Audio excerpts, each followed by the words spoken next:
because next meeting is sort of bigger, I wanted to do something that wasn't going to be as time consuming for everyone and just kind of share resources. I think doing this every couple months, seeing what people are into or reading or looking for is always a huge help. I mean, I've told you guys, I've been practicing 22 years and I'm still picking up stuff all the time to learn or grow my knowledge in whatever way I can, especially as more and more things get printed, put online, the books that come out that just start simplifying, different directions within witchcraft. So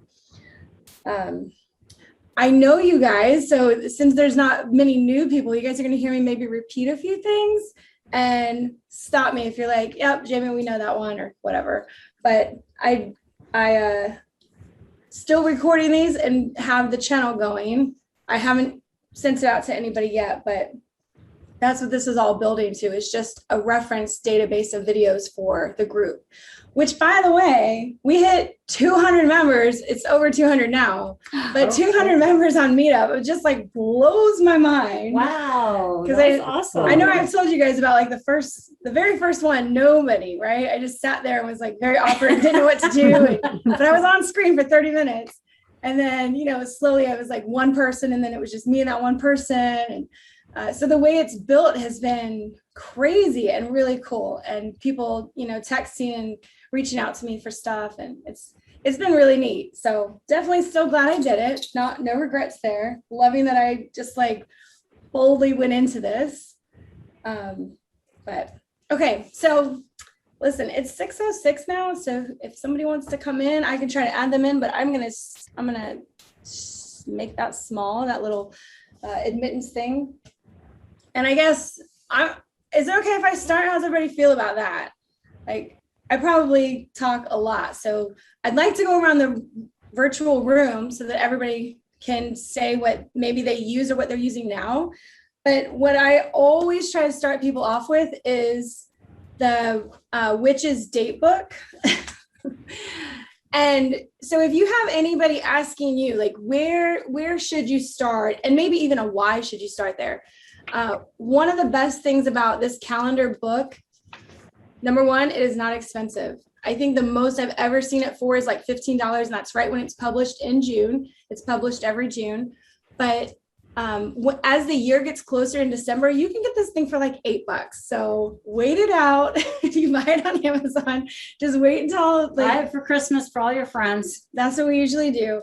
But the reason why, if you ever need to help somebody along, and the reason why this book is so good is because it is so surface level into everything. So you've got astrology and planets, days of the week, colors, some spell stuff. All the holidays are always listed. So it's like a peek into every path of witchcraft, right? So if you wanted to be a green witch and do herbs and stuff, there's going to be something in there throughout the calendar years. If you want to get into astrological stuff, it has all of the movements of the planets in it, any retrogrades, the lineup of the stars, like whatever it is, it has the surface level of that. It tells you very brief descriptions of what each of them mean. And then it goes through like days of the week, color associations. The other thing that I think is amazing for people who have the time to explore is it actually talks a lot about other religions around the world. So not just like American witchcraft, I guess is the best way to say it, like here in the United States, but it talks about people in the Southern Hemisphere. It talks about stuff from India, Chinese even, and it brings in gods and goddesses from all kinds of different religions. So that's probably what I like about it most, is that it can just start little rabbit holes for you to go down in your journey. And since you don't really know usually what you want to do when you start, this can give you so many directions to head that might interest you to getting you on your path. Jessica, I see you have a question. A few weeks ago, you were mentioning books, and because you're mentioning this book right now, do you remember the name of the author or the series of the books that it was like one book for each of the, like there was one for Ostara, one for Yule? Llewellyn, I think, right? Llewellyn, okay. I have that book that you just held up before, but I wanted to have something like those. They look really informative, and yes, it'd be a nice start also. These are the Sabbath books, and there's 8 of them for the 8 holidays. Yeah. And it is definitely by Llewellyn. Each one is written by different authors. Yeah, but and they update them from time to time. So my oldest one was probably from 2005. And back then they only had 4 holidays. They had the major. And then they, over the years have added on, but they do updates for them as well. But this would be, so if this isn't the first thing, because this is like $80 to $100, depending on. But you buy them individually. So Yeah. you can really buy one, every 6 weeks. every 6 weeks. Or and every then, other month to build it. But yeah, these books would be, so I was trying to tell my mom, like, I need a way to grade the books. So this would be absolutely intermediate. Hi, friend. This is Alex. Hi, Alex. Hi, Alex. So this would be like brand new, intermediate, just want to know stuff. Think it's really cool. How do I first even start to dabble? That's this book, because it just tells you a little bit about everything. When you really want to get into the historical references, the old ways, the new ways, modern witchcraft, stuff you can do right away. It always has spells, crafts, recipes. Like the books are all written in the same way. And this will get you into a much deeper dive, harder to digest. It reads more like a true book for building your knowledge on the wheel of the year. So the 8 holidays. So that's them. That's what you're asking about. That would be thank you. Sure. That would be my next go-to. If somebody was like, okay, I know a little bit, how do I get deeper? Where do I start? Because this is going to go into any historical stuff, facts about why things are the way they are, who started it, different parts of the world that it comes from. That's when you can really get deep into that. I like this because I would pull my card every day for those who do a card a day, and it's got the month, and I would write down which card I pulled, and then I could look and see if there's a pattern for the month, which if you're doing card a day, sometimes it's interesting to see. So put it closer. So yeah, it looks really whited out when we first sold it, but it's just got one big month thing, and then it goes by week also. And there's some of the facts they put in there, like one for this week. If you want to do a spell about the government, use the color purple. I'm like, I've never heard that before. So it's just these really random things that they put on some of the days. And I'm like, okay, well, I didn't know that. Not that I record them, but you could if you wanted to. So in your book of shadows, as you're building your knowledge, you would have pages where you would record the things that you learn that you feel like you would use. I don't think I'll be doing any spells about the government. I'm out of that world now. So, but for somebody who is a DoD contractor or something, you could definitely do it. Or, if you're in the military. But so that's me. I'm going to turn it over to the next person who'd like to share a resource or a tool that they use that helps them. Trent, yeah. Yes, I'm reading a book now. It's relatively new. It just came out, and it made me think particularly of Kat. But everyone who's really, just not even just beginning, but even if you want to have permission to make the craft your own. It's called Rebel Witch by Kelly Ann Maddox. Now, she has a YouTube channel. She's from across the pond, and she's really hip. If you want to check her channel out, she's been on YouTube for years, so it's a great resource. Awesome. thank you. But it's all about making the craft your own, and tips on how to get started. That's a big thing for all of us, actually getting your hands dirty and stuff. Yes. I mean, she has an altar to Freddie Mercury, for crying out loud. It's great. I love that. Oh my gosh, I love her already. Yeah, she's wonderful. She can relate to a lot of people. She's great at communication. So it's a really great book. But like I said, she has a whole channel of years of resources. And if you want to check her out, she's awesome. That is so awesome. Thank you. Yes, I wrote that one down. It sounds like, I've always said solitary witch, but that's a good way to put it, as like a rebel witch, because you're not trying to fit into anybody else's idea of what your craft should be. So that's very clever. And speaking of solitary witch, this is my favorite book right here for a newbie. And the reason why is because it gives you in a day by day. So, and you don't have to do these in a day, but for each day of the week, for 5 days out of the week, it gives you something to do. So, and then for your weekend, you get to catch up. And some of the exercises are really simple, like, am I a witch? And you write down what you believe. Do you believe in, you believe in life after death and things like that. But it's simple things that you can do, don't take a lot of time, and then you build. So over the course of a month or 6 weeks, whatever time frame you decide to do it in, you build this knowledge, and you build tools too, because you make a wand, you make a witch's box, you start a book of shadows and stuff like that. So I think it's a really great book. I listened to it first on audio like several times, and then I bought the book because I really wanted it as a resource. A reference. Yeah. Yeah, reference. Yeah. Yeah. Highly recommend. Yeah. I have not got this book yet. She has been telling me about it for a while, and it looks like a much better version of this, where the surface level, again, this is going to walk you through. It does go into 30 days until it labels the activities as days. So up to 30 days, but you don't have to do no. them in 30 days. But it's for people who need the structure almost, because sometimes people get started with a question and then it's like, well, what's next? And so the guidance to go, this is a 30-day program into something. This is a 6-month program into something. I know Jessica, did she leave? No, there's Alex. She's Yeah. right here. I'm getting ahead. Funny, I'm like, I don't see her face, but then there's, okay. She had talked about starting the year in a day, which is going through sort of the Wiccan path and knowing if you're going to choose that. So you try it out for that year and do dedications or learn, and you're not let in on everything, but they're kind of like, this is the, here's the front porch of Wiccan stuff. And then we'll let you in the house after you decide that you really want to be a part of the group, because it's I don't want to say bind yourself, because that sounds very stuck, but you commit. And I don't know, they do call it a dedication, but it's a little different. So that would be a 30-day thing, really simple. You learn a lot of different things. You can also pick and choose what you do or don't do. Like we've talked about, not everybody makes themselves a wand. Not everybody starts Book of Shadows right away.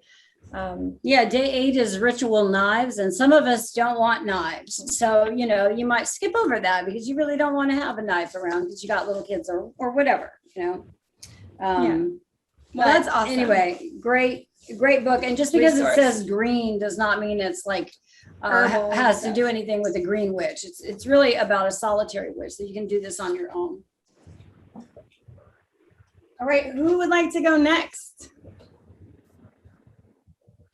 I have more stuff I can talk about. I have another book too. So I'll go ahead and share. So speaking of almanacs, Llewellyn's also puts out a spell a day almanac. And so sometimes these spells, you know what I do? I may not do them on the day, but I like them. And I'm like, I could come back and do this. So I highlight them, but it also follows, the same kind of some of the same information from the almanac, where it tells you what the color of the day is, what the incense of the day, when the moon is in void of course, when the moon enters the next sign, and so on and so forth, and little place for notes at the end of the week. So another almanac by Llewellyn, not very expensive, and they put them out every year, of course, because the days, change. So this is 2021. I really like that one too.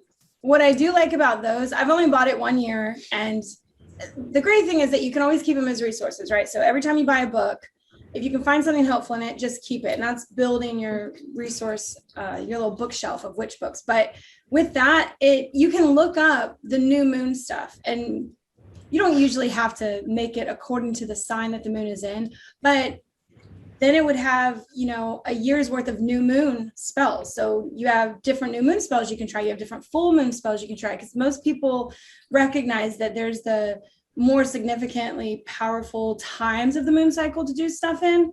And now you have it forever, and you don't have to look it up on the internet or search Pinterest or, as people do, they go looking for that stuff. And if they print them every year, you have all these different witches who actually bid for a place to write in the books with Llewellyn.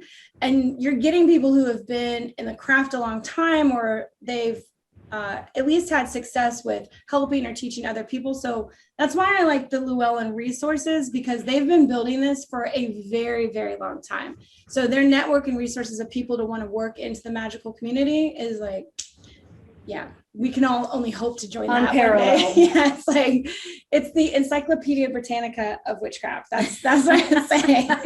They have a book on everything. Okay, I guess one of the first books I ever bought, you guys, probably. Oh, Jessica, you want to go? Go. Yes. Oh, this is not one of the this is one of the ones I was reading. I bought this around when I bought the place down at the shore for like energy for clearing, for like house clearing and things like that. Yeah. I'm almost finished with it, but I kind of like rotate and I go through some books and then I switch up and go to another one. But I also took a class after that numerology one on chakras, and I kind of felt like it kind of is related in a way. But it talks about like sage, incense, using candles, runes, chimes. Has a little bit of everything in here. Yeah. Well, It's by Barbara Moore. I'm also reading that other witchcraft book, I think by Buckhead. It's a big, I showed it before, I think that big bright blue. Encyclopedia. It's hard to read. Yeah. I keep going It's back very and like- forth to it. It's, you know, Like it's a not an medical easy journal. read. yeah. And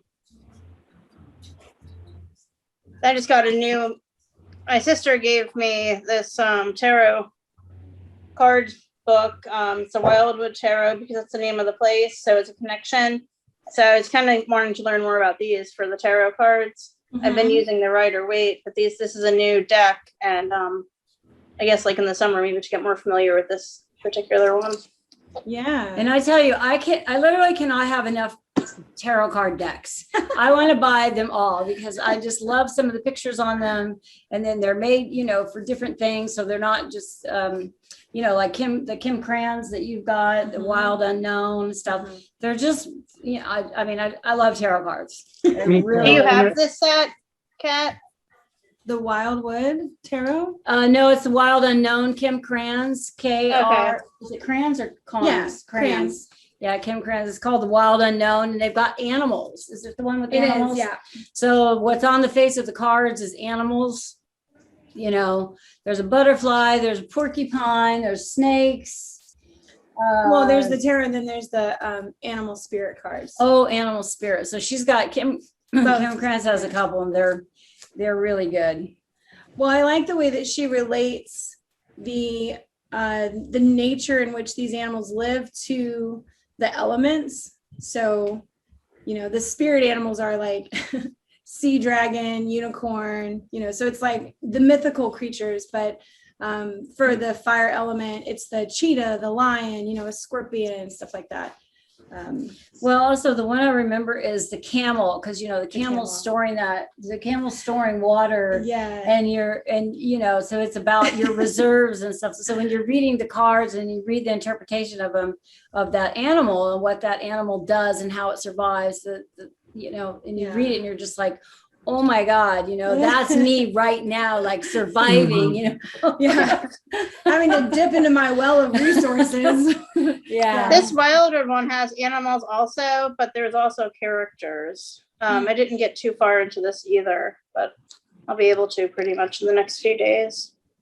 So I have a good question for everyone then. As you buy your books or your resources, what would you say the ratio is between going to a store and looking or feeling it out before buying it, or buying it online and either returning it or keeping it? Like, is it more you got to go to the store and feel it out, or are you, and this is pre-COVID maybe, because I know COVID kind of messed things up for us, but you know, what was the, what suited you best, buying online or buying in a store? Well, I've always been a homebody way before this. So I've always been online as long as it was there. I'm Yeah. online for sure. But I will I go to like book reviews on YouTube before, you know, to get a good idea. Like as far as my witchy library, I got a lot of the classics that, you know, a lot of people have said that this is what you should have, you know. Yeah. Not that they all say you don't need them too. I'll stress that. But they're like, if you know, you want some classic, you know, literature and whatnot. So Yeah. They're I'm- nice to have, even if you don't need them. Yeah. I love seeing my collection grow. So yeah, like I got the whole Chris Penzick Temple collection, which is like 6 or 7 books. But I haven't broke into them yet because I mean each one's like Right. oh wow. Yeah. And it becomes like an Encyclopedia Britannica type thing where Yeah. it's massive volumes over a period of time, but it's why you just start growing it, right? And yeah, and that's why you I wanted to get that collection out of the way, you know, because that was a big name. So can't- but I'll get to them. But I got other ones to get through first. yeah. Well, I don't like running out of books, so I usually buy like 4 or 5 at a time and try to Yeah. figure out how I'm going to read them all. And how I've discovered a lot of mine is listening to audiobooks. Yeah. You know, several of them I listened to audiobooks and I was just like, oh my gosh, I have to buy this, or oh, you know, I can't relate to what this author's talking about. So that's how I've discovered them. And then I've gotten some as gifts, which is always nice, from witches more experienced than myself. You know, that's always nice. Just little pushes, like whatever. Yeah, I'm always quick to tell people books that definitely helped me at a pivotal point in my path, and just go, all right, this book really opened my eyes to certain things, whether it's the energy stuff, like Jessica, your energy clearing. When I got into that, because I didn't get into energy stuff till probably year 4 or 5, maybe 6. Chakras way back when, you know, early 2000s, that was super hippy dippy woo-ha stuff, you know, where I was. And I was, so it was like, you couldn't really find people talking about that unless you went to an actual expert yoga person. And then they had to sit you down for a long time and explain everything. I'm like, I don't have time for that. I just need like a quick read. I'm on a boat, I'm traveling around. Like I gotta have my stuff together. So now I was just telling Kat, this is when I started buying these books a long time ago, there were like none. I had a long time ago, this is, 1999, 2000, when the internet was still kind of new. I was downloading books in just print and PDF and having paper clips of stuff together out of chapters. Don't laugh so hard. Jeez. I remember those days, actually. Yes, all of my books were weird digital downloads that just there was no kind of structure to it. It was just words and words and words and words. No paragraphs, no spaces, no real chapters. And one of the very first things I ever downloaded was the Astara version of this, what it became, the historical references to how Easter or Astara got started. And I had those damn printed pages forever, until like 2007. And then I finally recycled them. I'm like, I have the book now. I'm not going to lose that knowledge. They put it in a real book. It's not just on a website download somewhere, but that's how I used to get my witch books, because they weren't printed really. It was very hard to find printed witch books. And now it's like, boom, everything's blown up and I just love it. So, all right. That was a side note for how I used to get information with the internet and downloading stuff. But what were we talking about right before that? I don't know, but that made me think of, I'm always looking for like correspondences, like tables of correspondences, elements, colors, crystals, all these things, something in some kind of a like really concise format that I can use. And I end up on Pinterest where it's like this big and I'm trying to read it. And, all right. So I'm going to tell you, this is why we create our Book of Shadows or your grimoire. So your grimoire should be the reference book you create for the things that have meaning for you. So as you read more books and you're like, okay, I know what I actually want to use and reference back to, color associations, candle magic, energy work, whatever it is. When you build that grimoire, you're writing your own book of your resources that you found. It's the collection one of the things that I have read, and I don't know where it is, but days of the week, each day of the week is for something. So like Monday, okay, do you know which one that is? Like Monday, do something on Monday. Don't sign contracts on Thursday. I don't know. I can't remember. Somebody, Trent's pulling out a book. I bet he's got that. In the little calendar, it says daily magical influences. So Monday is Moon Day, peace, healing, caring, and psychic awareness. Okay. But it doesn't say like what not to do or what to do, but it's the influence over it. And this comes from the historical, what were the days named after? So even reading up on that and knowing where we got the months, that I'm so interested in that kind of stuff, like how we got the names of stuff, because that refers to the energy or the deity that it was originally named for. But it's brief. That's what I'm saying. These calendars are like just the surface level of what this stuff can mean. And there's a lot more to it, but also planetary, right? Planetary, yeah. So for days. Yeah, each one, the origin of how it got its name. Yeah. Okay. Oh, If I You know, and find, the more you study, they all really do tie in and make sense yeah. at some point.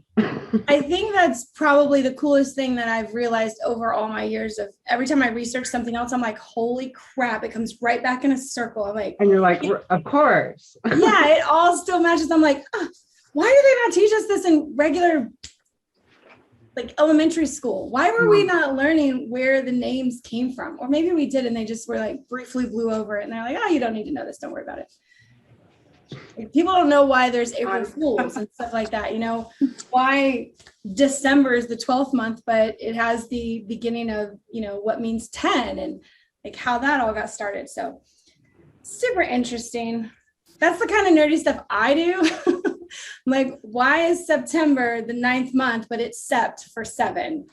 And I had to know. My cousin would do that too for like October, Yeah. Octagon, October. Exactly. She would always think, and she would write it the wrong way. And her birthday, you know, the way she would do it, her birthday's on the 8th of October, but she would write 8, like 8 all the time for the longest time. Isn't that funny? It just makes sense. Probably still does. This is where rulers, this is where, you know, I can get out a freaking, what's that thing called, Mom, that you stand on? That people, when I was going to say a high horse, but that's the wrong thing. What's that? When people get on their podium? Soapbox. Platform, podium. You know, I could get on a soapbox about how people in power are, they're the ones who made decisions for the masses and just confused the shit out of everybody. It was like, oh, no, we're just going to go ahead and rename this for, you know, Julius Caesar. And that's now what July is going to be. And who cares what it was before? We get to just erase all that history. And now it is this going forward. And I'm like, no, but it wasn't, that's not the way that it was, you know, what it was made for and who it was supposed to be named after. And like June and Juno and all of that. So getting into some super nerdy stuff that I love that I can't help myself from looking up all the time. Okay. When Trent was talking about classics, now I know you guys know this, but the greener side of witchcraft is definitely for me. I'm like a plant fanatic, herbs and teas and all of that. So one of the super classic books that you'll always see referenced because Cunningham, who wrote this, he had an illness that he was trying to look for a cure for it, which sent him around the world trying to explore different herbs and plants to heal himself. And so the other book that I turn to a ton is the Cunningham's Encyclopedia of Magical Herbs. And it's got a lot of, some of it's super kooky, like give an apple seed to somebody and they'll fall in love with you, or even share an apple with somebody and you'll be in love forever. Stuff like that, where I'm like, all right, that's like a little far-fetched for me. But it has, this is what people used to believe. So I love that he went around to all of these different countries and towns and stuff, these old towns, and collected the stories on what an apple represented to them, what an oak tree represented. And so he's got the stories that go with it. So it's not just like an encyclopedia of herbs. It means this done. No, there's stories that go with it. So I really like this book if you're interested in the plants and trees and little things around you that go into your spells. I always have herbs or plants in my spells. So this is a level 3 probably. This is from intermediate to advanced, because learning these is ridiculous. Don't try that. Just find the stuff that is in your yard or within your area or from the grocery store. Definitely from the grocery store, and learn those. So maybe like 10 to 12 tops herbs to really learn, but it's cool to look at the history of where stuff comes from. And that's what this herb book has in it. So I love it. And it's one of the old classics written in the 70s that, you know, people used to turn to, and it's been redone a couple times, but. All right, my oldest book ever. You guys ready for my oldest book that's like really falling apart? And I know they've reprinted it a lot, but it's the Crystal Bible. So they have like the Crystal Bible 1, 2, 3, 4, 5 now. So they have many, many of them. But mine is so old and been used so much that I'm starting to lose the binding on it. And I've got this huge gap. So when I open it, I can't open it all the way anymore because it's starting to actually tear apart, which is so sad. And, you know, it's got all kinds of dog ears. I'm like, this is my next crystal I'll get. And this is my next crystal I'll get. And that's how I figured out what kind of crystals I wanted around me, was I would flag them in the book first and then go in search of them. So I'd read about it and I'm like, oh yeah, I definitely need that in my life. Yep, a de-stressor or something for better dreams or like prophetic dreams or something. Yeah, that was my next one. Any kind of, I didn't buy another book on crystals until maybe like 2 years ago. So this was my only one. But as they find more mixes, like, I don't know if you guys know this, but like lapis lazuli mostly comes from Afghanistan, right? And as they dig and blow up more of these places around the earth and they find these other crystals and gems and whatever, they're like, oh crap, we need to write more books that have another 200 crystals that we didn't know about or we didn't assign properties to because where they came from. So, but this has been my main one. If it wasn't in this book, I was like, nope, it's too new. I don't want to use it yet. I need stuff that's been known for a long time. All right. This is going to be my second to last book because it's super funny.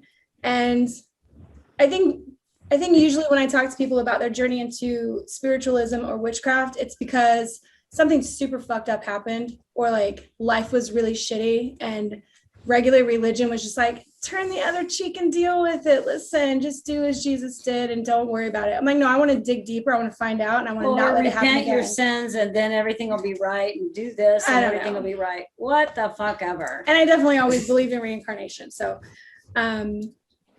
so I have books like this that are fun and I like cursing usually. I try not to curse too much on the Zoom, but so this one is called Zen as Fuck. It's just a super little, there's a little workbook with cues in it and it just says little things that are funny and it cusses through the whole thing.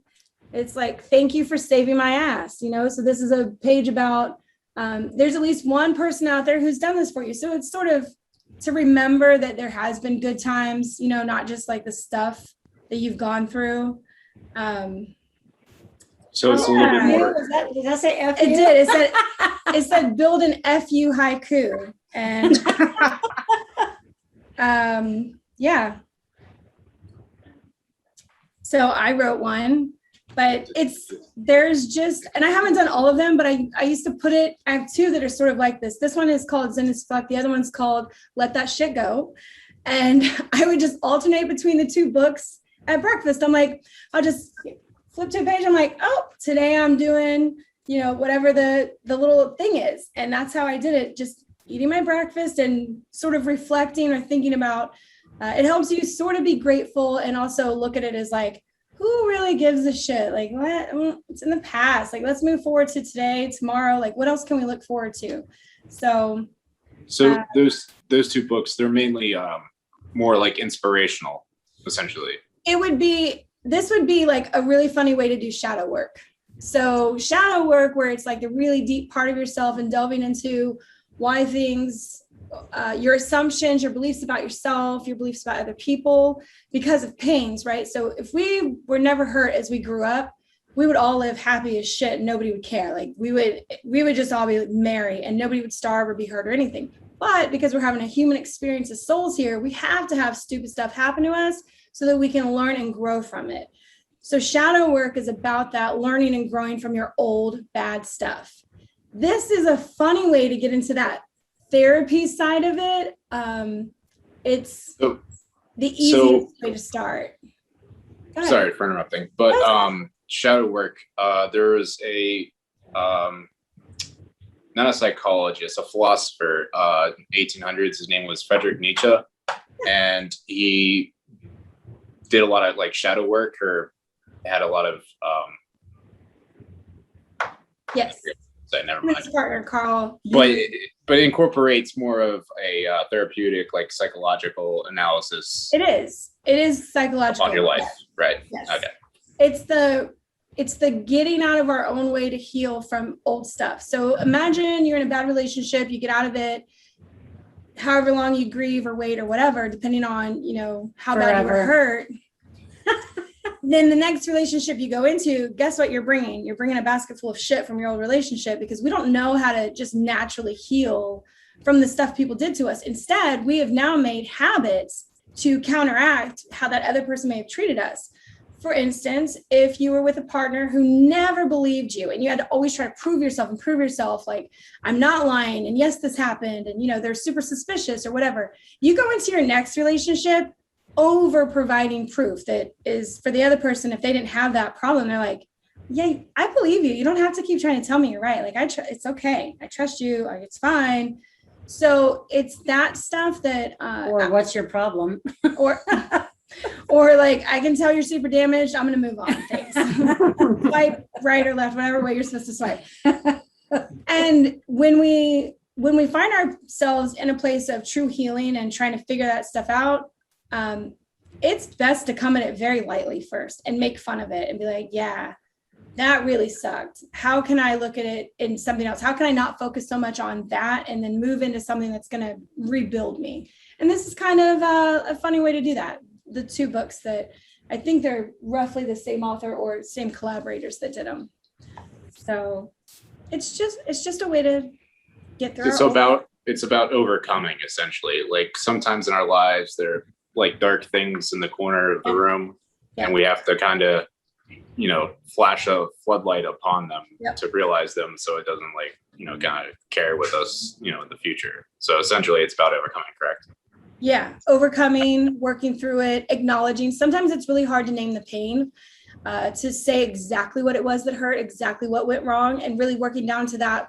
Why did it hurt so bad? Why did this bother me so much? Naming it, giving it a name first, and then working from there. Because if you can name the thing, you can name the opposite of that.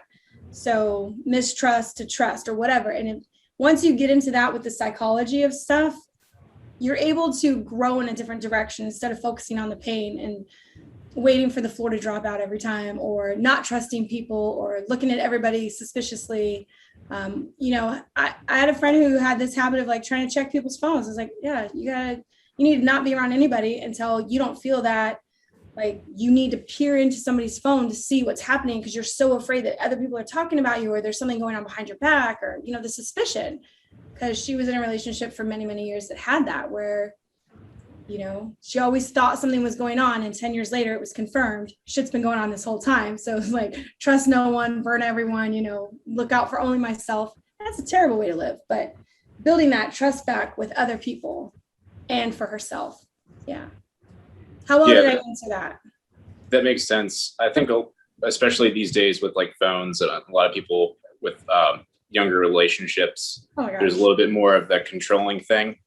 Yeah. And I've been in this situation where people, you get the indication, and intuition tells you that like something's going on here. Yeah. And and you're young and you're mature, and you're like, okay, I want to look. But now it's like, if I ever feel like I need to look, I'm just gonna piece it, because like, there's probably something going on. And what's going on is there's a lack of trust, and there must be a reason for that. And either it's you or them, or usually our gut instinct. I mean, unless you're just super paranoid. Well, your gut instinct before you've been damaged. That sounds bad, but we're all supposed to be damaged in some way to rebuild ourselves. So I've said before, look at the pain that you've been caused by somebody else and try to feel grateful for it. That's really, really hard to feel happy or grateful towards something that has really hurt you. But what it gives you is an opportunity to grow and better yourself in some way. So without the pains, we really wouldn't need to come like to earth and live, because we could all just be blissfully happy, out of body, like in spirit.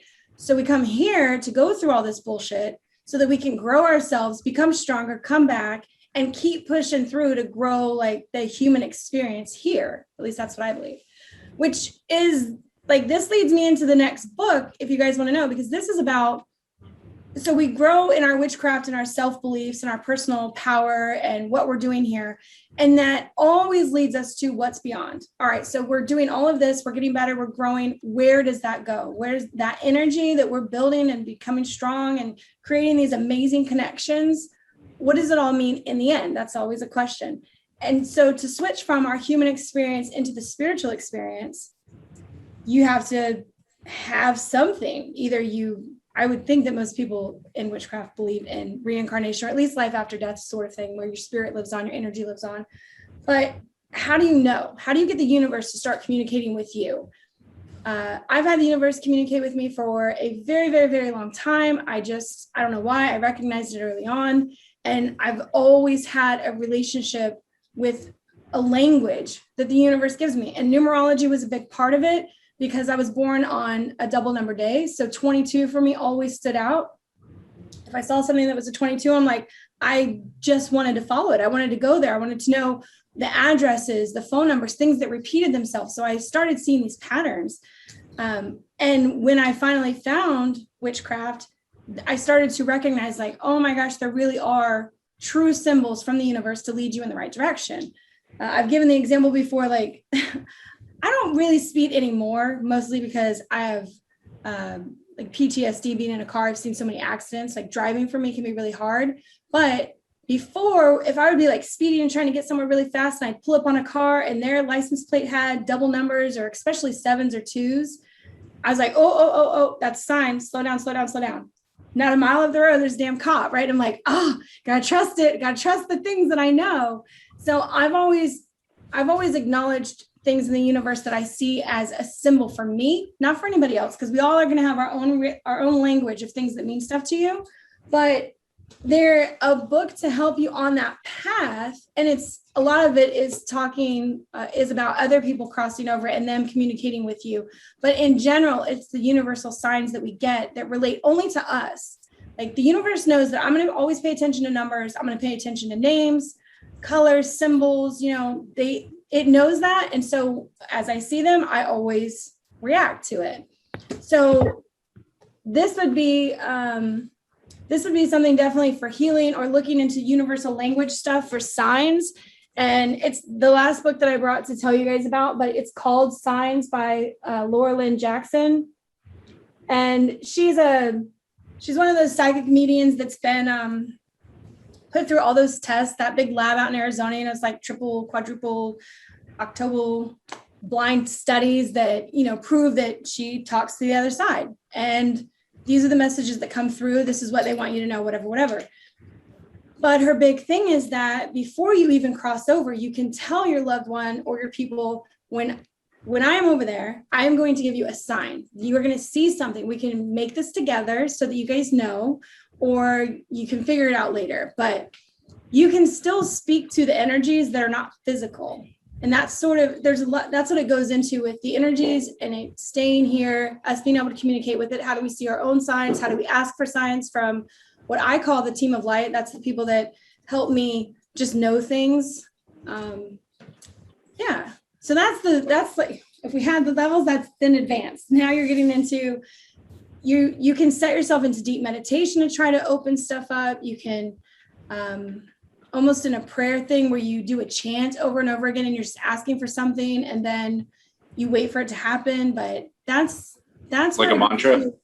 A mantra, absolutely. So it would be that same sort of sit with it, concentrate on the same topic, subject, question, and then the answer, and you can always request a thing for a confirmation. There's nothing wrong with that. So one of her stories that's really cool is oranges. She feels like oranges are a symbol from the universe that means success. And they always have, like in Chinese tradition, the orange is a symbol of success.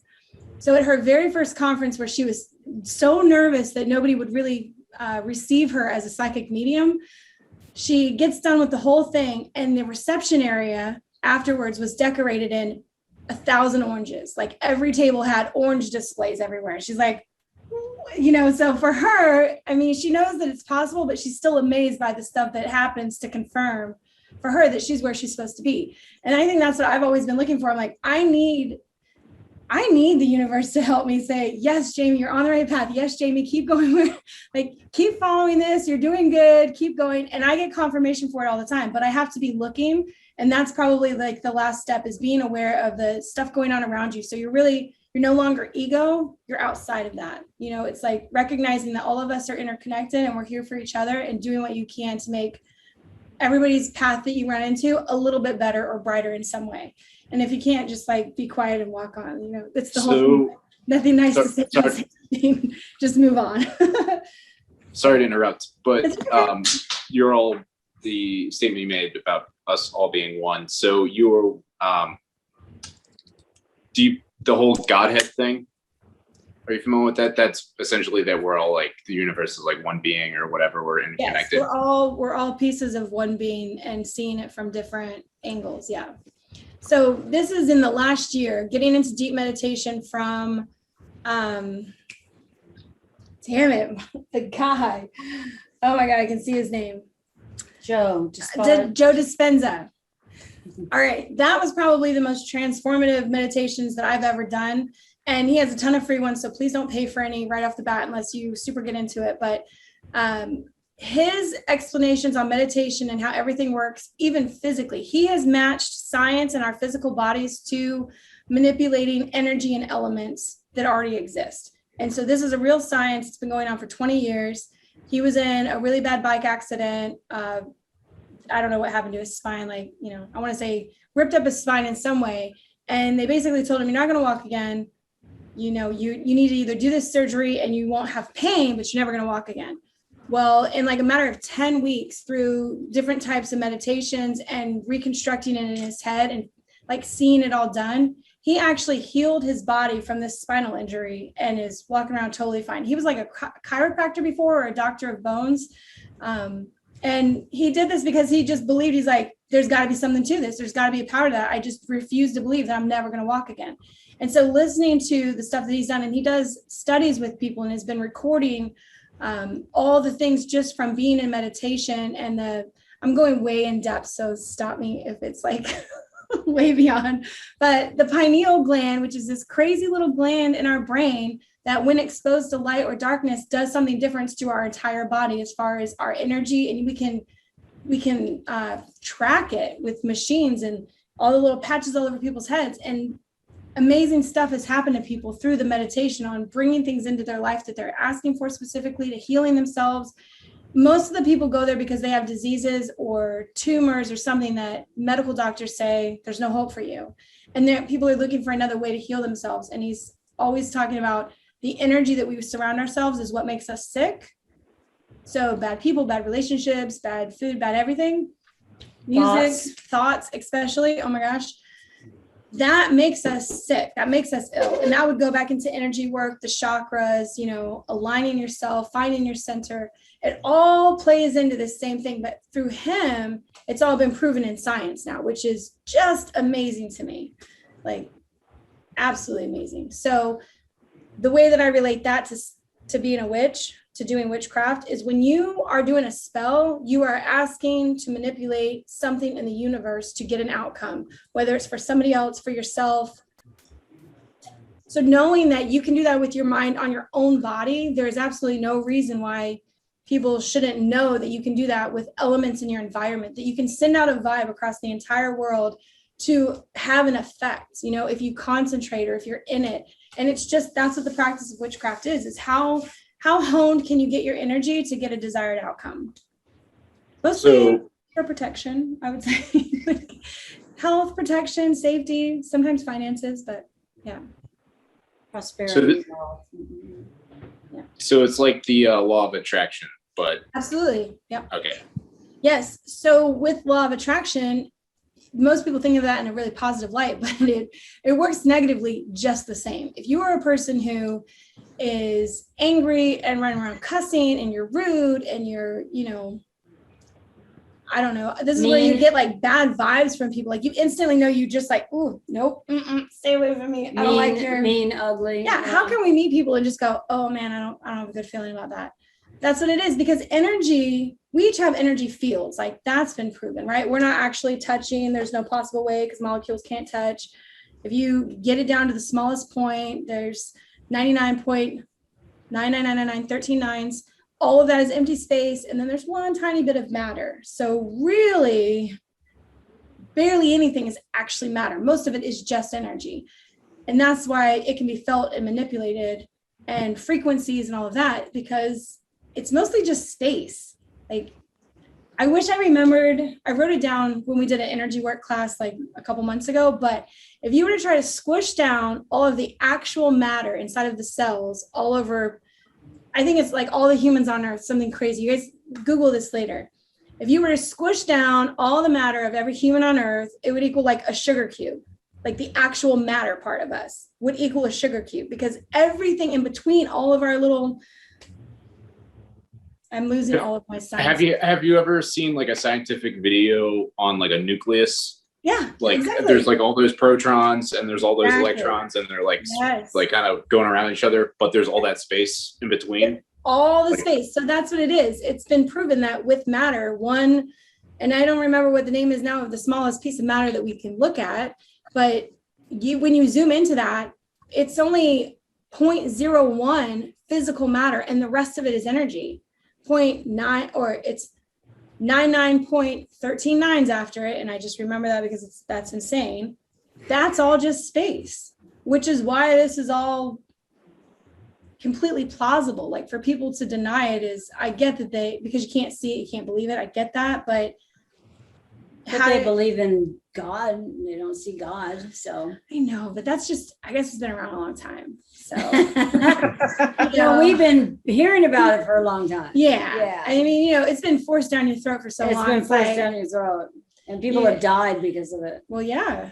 Yes. So that is where, when I start from the scientific side, honestly, it builds into my witchcraft side. It makes everything else I do so much more believable. Like, I don't just have faith. I believe. I know it's real. It's like a knowing more than I hope. Like, no, there's no hope. I know that when I do stuff, I'm very intentional, because you have the power to really mess stuff up. That's why you never do spells with weather, because you just don't know what's going to happen. But you're asking for a change, and you're sending it out to the universe, and we have machines that they're working on where they can physically see, like on a monitor, thought waves, like radio waves, that can be picked up on something else. Like, that is a thing that they're continuing to hone and work on. And Joe Dispenza is part of that research, where, can you imagine you walk up to a machine and you're watching thoughts go out of your head and affect something else? You were to see a live flower and you think it wilting, and all of a sudden it starts to wilt. Like, if it becomes that powerful that you can see it happen. Yeah. Sorry, I'm blowing my own mind, because I still think it's just crazy that it's all possible. You just have to know it and do it, and then it happens. So me knowing and doing it, I'm always very, very careful what I speak into existence, because I truly believe that you can, Well, energy, I feel like energy is contagious in a sense. Absolutely. Like Yeah. Well, it's the energy fields between us. I guess that's where this all started. When you can walk into a room of people and you can feel something. Like, I'm not religious and the Bible is not my book, but I can walk into any church and everybody there who believes in the same thing, and they're all trying to be there for a good reason. All the hair on my body can stand up from the energy that they're raising. When they all start singing their hymns and stuff, like, there is some times where it's very powerful, and I've felt that before. And it doesn't matter that I'm not in their belief system, being around them when they're in their moments, like, you can feel the energy that comes off of them from it, Well, I feel like at church, like, it's essentially like parts of it it's really, really ritualistic. Yeah. Yes. Absolutely. The rituals of it.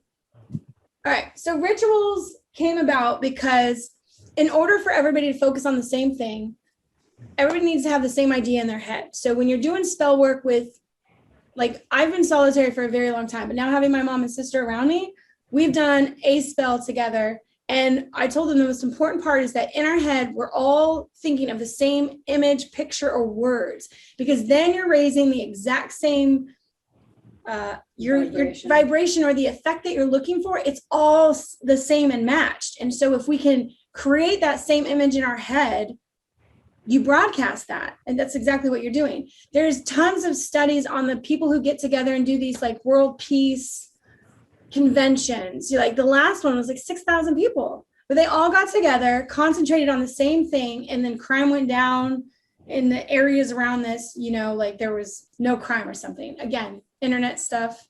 You can look it up and find the research online, but this is how you know that getting into a place with meditation, or like focus. And I say meditation because you're trying to clear your mind from everything other than your point, the thing that you want, or the thing that you're working for. But when you get to that place, just through the focus and your mind is channeled into one thing, that's your energy going out like a knife into the universe to create that change, to look for it, to bring it back to you. So it's not just the law of attraction, but it's also the change of matter through frequency. So if you know anything about sound healing, have you looked into that ever? But they play frequencies on Pineal beats. yeah, exactly. So they play these frequencies over a pathway that has sand, and it actually creates pictures, images. And these are, you know, they can make the flower of life. Is that what it's called? Flower of life? I'm trying. My altar cloth is actually it. Now I can't think of its Tree of life. damn it. It's the sacred symbol that is all the little eyepieces in the flower shape, and then it gets bigger into a circle. I can't even think of what it's called now. It's not the flower of life because that's the French thing. Does it start with an M? Probably. Take him out. Excuse Can't me. remember. But it's, if you look into the sound healing stuff, you can, he doesn't like to pass by the camera. Come on, Tank, you're okay. Come on. The dog needs to go out. Come on, Tank. You can see that just by playing this wave of music across something, it changes the makeup of the material. Let's go outside. So sand on a drum head, and then they play music that the sound waves go over this, and it forms into geometric shapes. Yeah, I saw that. Oh my gosh. So that's the healing power of stuff. They actually made this cool show from Australia. I don't know. It was like, I don't even remember the name of it, but it lasted like 3 seasons. And it was about people who were raised from the dead because they went out and played this energy amplifier at a gravesite by accident. And then all these people came back to life. And obviously it's super, super fictional, but that was one of the things that they actually showed in it as the science for how they thought it could be created, that you can change the genetic makeup of a thing by pushing sound waves through it, which is true with sand and other soft materials. Human form, I don't know yet. I mean, you know, could they like do sound waves and we grow wings? I don't know, but that's sort of what it's saying, is you can change the makeup of something by playing music through it. So this is why you've heard the termite thing, right? If termites listen to heavy metal music, they eat harder and faster and more. So the music makes them like dig in. Whereas if you're playing something like Beethoven, they stop altogether. The colony goes dormant. So the music and the sound waves around us can actually affect exactly what happens to us too. And I tell people, I'm like, you know, I don't have anything against gangster rap and people talking about selling drugs and killing people. Like, if they want to do that, that's their preference. But people who listen to that, you're more likely to fall into that lifestyle, because think about the energy that you're bringing around you. So whatever It's the your influence. style is, yeah, whatever your music style is, you're going to attract those things within the sound energy that happens. So the binaural beats, yeah, I have so many YouTube channels that I've flagged for stuff, and finding one that fits with me, because I've found ones that are for, I don't know, healing or manifestation or something, and each one is a little different, but the sound, the feeling that you get from it when you listen to it, it's got to be you got to tune into it for yourself. Yeah, we went all over the place with that. Okay, the very last thing that I want to tell you guys is not a book at all, but it is a website that has amazing resources and stories, and it's written really well, and it's highly credible. It's called learnreligion.com. Is it with the S? Learnreligions.com. And it has everything about all religions, and it's such a good resource to make connections between what I like to say, you know, where you have Judaism, then you have Christianity, and you have Islam, and then you have witchcraft. And so you've got these, maybe the major four, but you can find the stories and how it relates going back, and stuff that they don't necessarily print all the time. They do a lot of their own research and try to bring you stuff that is not like, ooh, I'm going to get put into Time magazine or something. They're like, nope, we just want to do factual stuff from around the world. Anytime anybody finds like the Dead Sea Scrolls stuff, the Rosetta Stone, if you want to know about that, like anything and everything with the different religions to help with history or looking into where stuff came from. Trent? Yeah, I was just gonna say there's a YouTube channel that's just like that, called Esoterica. And he goes over all the religions, texts from all different religions. He's a doctor of a few different things, actually. But yeah, There's a YouTube for that one.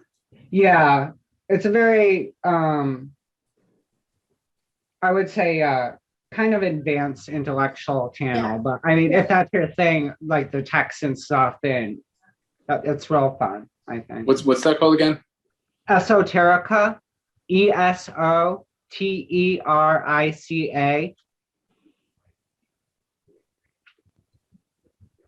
Thank you. Yep. Yeah. That It sounds is- like that website pretty much. So yeah. yeah. Well, it's the difference between do you want to read or do you want to listen to somebody tell it? Yeah. So I do a lot of fact checking using that learnreligions.com. I like to fact check from different websites or even in books. Sometimes I feel like things that they write, I'm like, that sounds very embellished. I'm like, I'm pretty sure I heard it in a different way. And we can have different stuff you find during the research into historical I don't know, rituals and celebrations and from all over the world, because a lot of this you had to know somebody who knew somebody who knew somebody, because it's passed down by word of mouth. A lot of it wasn't written down. So the different people who have done their own research, I like looking at all of it together and then making my own decision on like what feels right to me as far as continuing on with that path, because we can never really truly know how everything was celebrated a long time ago. We just know the feeling and why they celebrated it. So creating our own, for modern witchcraft, I always say it's not about following what everybody else used to do. It's about creating a path for yourself and your own traditions that like really mean something to you. So that's probably one of the biggest struggles with solitary witchcraft, is that you're kind of looking for, how does this have meaning? Why does it have meaning? How do I give it meaning? And I always tell people that it starts with you first. It has to mean something to you. Like if you like it, that should be what it is. Do not do it just because a book says so, or because an author of a website or whatever says so, or because they come from that country where it's still celebrated in that way. I'll tell you what, if there was actual real sacrifices in witchcraft, I'd be super, super turned off by that. Like, because I don't like killing anything. I don't eat meat. It's a whole thing for me. But I know why they did it in the past, and I definitely know why everybody took it out, because people started to see a better way. And it was only through like learning and growing and getting us more out there and, having bigger cities and civilizations where we don't have to rely on that, where we can change our practices into being more metaphorical rather than literal. The old altars used to be a place where you would like throw a body on it, and it's just not that way anymore. So it's like, I don't tell anybody to follow a path of anything. It's like, find what feels really good to you and then go forward with that. And you can't be wrong, because every person's path on witchcraft it should be your own. Like you should be able to write your own book on just what you do and what is meaningful for you, and hopefully inspire others to, do stuff that you've done. That's why I like connecting with other witches, because I'm like, oh, well, what do you do? I'd love to hear how you interpret this. Like, that's really cool, because I don't think about it. I like the expansion of knowledge with getting together with other people.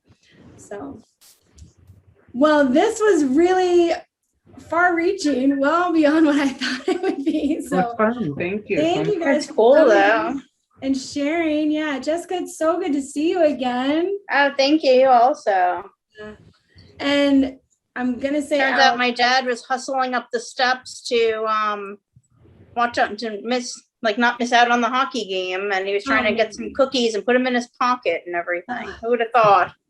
yeah. So he That's fell. scary. It is all that drama over cookies and a hockey game. At least it's nothing like major, like a Hey, people have priorities, okay? And Yeah. gotta be one of his. I get it. And then I was gonna say, Alex, did I get that right? Yes. Okay, perfect. Alex, it was really nice meeting you. Thank you for coming Yes. tonight. Thank you for having me and letting Sure. me bear witness and participate. It was Yeah, very of lovely. Thank you course. very much. Yeah, of course. Enjoyed it. One day I'll have a YouTube channel where people can just go search stuff and I talk about it. That's like the ultimate goal, I guess. Maybe, no, not the ultimate, but that's a goal in the line of just helping get knowledge out there in every direction I can. So, yeah. All right, you guys. Well, I think I'm going to sign off. was great Great. seeing Bye, you. bye, Bye-bye. Trent. Yeah. Bye, See you everyone. next week. Bye. Bye.